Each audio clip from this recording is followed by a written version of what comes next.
Halo anak-anak hebat, jumpa lagi dengan Bapak, Pak Amir. Selamat datang di video pembelajaran IPA yang sangat seru kali ini. Hari ini kita akan belajar tentang memakan dan dimakan dalam sebuah ekosistem. Wah, penasaran kan? Coba anak-anak bayangkan, ada seekor belalang yang sedang makan daun. Lalu ada katak yang mendekati dan hap, langsung menangkapnya. Belum selesai. Tiba-tiba muncul sebuah ular yang mengintai katak. Wah, kok bisa ya makhluk hidup saling makan seperti itu?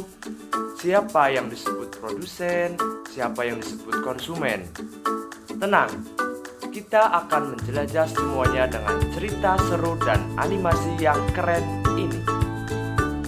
Untuk menambah semangat anak-anak, ayo kita tepuk semangat bersama. Tepuk semangat. Semangat. Semangat. Oke, sekali lagi. Tepuk semangat. Semangat. Semangat. Baik anak-anak, saatnya kita mulai petualangan belajar hari ini. Selamat belajar dan selamat menyaksikan. Baik, anak-anak yang hebat, topik pembelajaran kita kali ini adalah tentang rantai makanan. Yang pertama, pengertian rantai makanan. Rantai makanan adalah perjalanan makan dan dimakan dengan urutan tertentu antar makhluk hidup. Selanjutnya, komponen dalam rantai makanan. Yang pertama adalah produsen. Produsen adalah makhluk hidup yang dapat menghasilkan makanannya sendiri. Contohnya adalah rumput, padi, dan tanaman lainnya. Yang kedua adalah konsumen. Konsumen yaitu makhluk hidup yang bergantung pada makhluk lain karena tidak bisa memproduksi makanannya sendiri. Konsumen itu sendiri dibagi menjadi 3. Ada konsumen primer atau konsumen tingkat 1, konsumen sekunder atau konsumen tingkat 2, dan konsumen tersier atau konsumen tingkat 3. Konsumen primer atau konsumen tingkat 1 adalah makhluk hidup yang memperoleh energi langsung dari produsen. Umumnya, hewan pada tingkat ini adalah herbivora atau hewan pemakan tumbuhan. Yang kedua adalah konsumen sekunder. Konsumen sekunder atau konsumen tingkat 2 adalah makhluk hidup yang memperoleh makanan dari konsumen tingkat 1. Umumnya, hewan pada tingkat ini adalah karnivora atau hewan pemakan daging. Yang ketiga adalah konsumen tersier. Konsumen tersier atau konsumen tingkat 3 adalah makhluk hidup yang memperoleh makanan dari konsumen tingkat 2. Contoh konsumen seperti tikus, ular, dan hewan-hewan lainnya. Komponen yang ketiga adalah pengurai atau dekomposer. Pengurai adalah makhluk hidup yang menguraikan kembali zat-zat yang terdapat dalam tubuh hewan dan tumbuhan yang telah mati. Contoh dari pengurai seperti jamur dan bakteri. Adapun contoh rantai makanan adalah sebagai berikut. Padi. Padi menggunakan energi cahaya dari matahari untuk berfotosintesis. Proses ini membuat tumbuhan bisa menghasilkan makanannya sendiri. Oleh karena itu, dalam sebuah ekosistem tumbuhan disebut produsen. Selanjutnya ada tikus. Tikus memakan tumbuhan untuk mendapatkan energi. Di sini, tikus berperan sebagai konsumen tingkat 1. Lalu ada ular. Ular adalah hewan pemangsa atau predator. Ular memangsa tikus untuk mendapatkan energi. Di sini, ular berperan sebagai konsumen tingkat 2. Selanjutnya, ada elang. Elang adalah hewan pemangsa atau predator. Elang memakan ular untuk mendapatkan energi. Di sini, elang berperan sebagai konsumen tingkat 3. Selanjutnya, apabila elang mati, maka akan diuraikan oleh jamur dan bakteri, sehingga menghasilkan nutrisi yang akan digunakan kembali oleh tumbuhan. Jamur dan bakteri berperan sebagai pengurai dalam rantai makanan.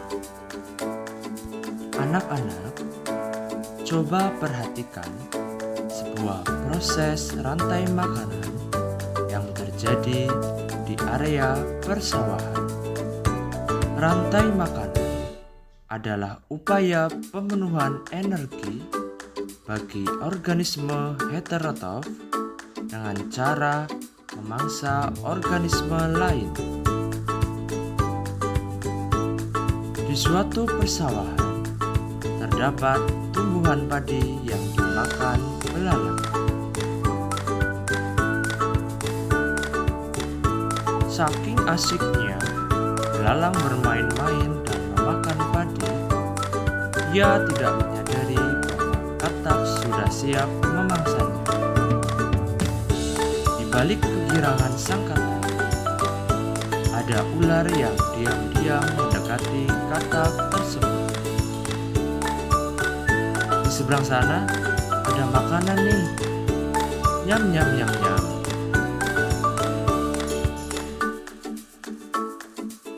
Ular diam-diam mendekati sang katak. Dan hap, akhirnya ada kejadian ular makan katak. Hahaha, akulah penguasa di sini, kata sang ular tanpa menyadari ada elang yang siap memangsa dirinya. Akhirnya, ular pun menjadi makanan si elang. Setelah elang mati, akan ada bakteri pengurai yang akan menguraikan jasad si elang. Dalam satu rantai makanan, kita hanya akan memiliki satu produsen yang berasal dari tumbuhan, yakni padi. Satu konsumen primer tingkat 1, satu konsumen sekunder tingkat 2, dan konsumen tingkat kesekian hingga diurai oleh dekomposer jika organisme tersebut mati. Seperti sebelumnya, kita melihat padi dimakan belalang, belalang dimakan katak, katak dimakan ular, ular dimakan elang, dan akhirnya elang yang sudah mati diuraikan oleh bakteri pengurai. Selanjutnya, bisakah anak-anak menyebutkan dalam video tadi mana yang termasuk produsen, konsumen primer tingkat 1, konsumen lainnya, serta dekomposer. Mari kita berpikir bersama-sama. Selanjutnya adalah jaring-jaring makanan. Jaring-jaring makanan adalah kumpulan dari beberapa rantai makanan dalam suatu ekosistem. Gambar tersebut adalah contoh jaring-jaring makanan. Di dalam gambar tersebut terdapat beberapa rantai makanan. Yang pertama, ada tumbuhan dimakan kambing, lalu kambing dimakan serigala, dan serigala dimakan singa. Rantai makanan yang kedua adalah tumbuhan dimakan kambing, lalu kambing dimakan singa. Rantai makanan yang ketiga adalah tumbuhan dimakan kelinci, kelinci dimakan serigala, lalu serigala dimakan singa. Untuk rantai makanan yang keempat, tumbuhan dimakan kelinci, kelinci dimakan kucing hutan, kucing hutan dimakan singa. Rantai makanan yang kelima yaitu tumbuhan dimakan tikus, tikus dimakan kucing hutan, kucing hutan dimakan singa. Rantai makanan yang keenam yaitu tanaman dimakan tikus, tikus dimakan burung hantu. Dan rantai makanan yang ketujuh ada tanaman dimakan tikus, tikus dimakan ular, ular dimakan burung elang. Wah, jadi di dalam gambar tersebut terdapat 7 rantai makanan. Kumpulan dari rantai makanan ini dinamakan jaring-jaring makanan. Anak-anak, komponen-komponen dalam ekosistem haruslah seimbang. Apabila ada satu komponen yang lebih atau kurang, maka akan mengganggu rantai makanan. Selanjutnya ada faktor yang mempengaruhi keseimbangan ekosistem. Ada 2 macam faktor, yaitu ada faktor alam dan faktor aktivitas manusia. Yang pertama, faktor alam. Faktor alam disebabkan oleh gempa bumi, banjir, tanah longsor, gunung meletus, angin topan, dan tsunami. Dan faktor aktivitas manusia disebabkan oleh penebangan pohon, pertambangan, pertanian, serta perburuan liar. Wah, seru sekali ya anak-anak hebat. Hari ini kita sudah belajar bahwa dalam sebuah ekosistem, semua makhluk hidup saling berhubungan. Ada yang memakan dan ada yang dimakan. Seperti tumbuhan, belalang, katak, ular, elang, dan juga pengurai, semuanya memiliki peran penting agar alam tetap seimbang. Nah, tugas kita adalah menjaga lingkungan supaya semua makhluk hidup bisa tetap hidup dengan harmonis. Jadi, mari kita mulai dari hal kecil seperti tidak membuang sampah sembarangan, menanam pohon, dan mencintai alam sekitar kita. Cukup sekian yang bisa Bapak sampaikan. Terima kasih anak-anak yang sudah belajar hari ini. Sampai jumpa di video pembelajaran selanjutnya. Tetap semangat dan terus jaga bumi kita.